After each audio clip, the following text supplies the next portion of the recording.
किसने बताया है? तो चक्रपाणी ने। जो चरक के टीकाकार चक्रपाणी है उन्होंने ओज के दो भेद बताए, एक होता है पर ओज, दूसरा होता है अपर ओज। अब पर ओज को श्रेष्ठ ओज बोला गया, पर ओज को उत्तम या श्रेष्ठ बोला गया। क्यों? क्योंकि ये जो पर ओज होता है, ओज का जो पार्ट है पर ओज, वो हृदय में स्थित होता है। उसकी लोकेशन है, स्थिति कहाँ होती है? हृदय में होता है। और जो भाव हृदय में होगा तो उसको श्रेष्ठ ही माना जाएगा।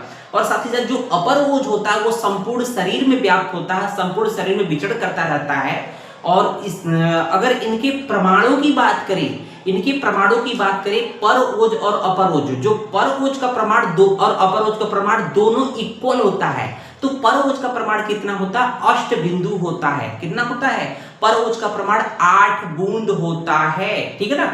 और जब अपर ओज का प्रमाण जो है अर्ध अंजलि होती है।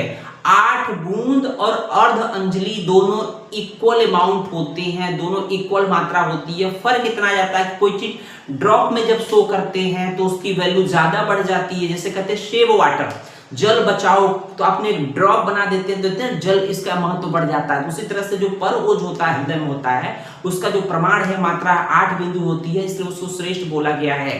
और बात होती है कि किस ओज के नाश होने से मृत्यु होती है, आपसे प्रश्न पूछा जाता है, तो वो ओज है पर ओज।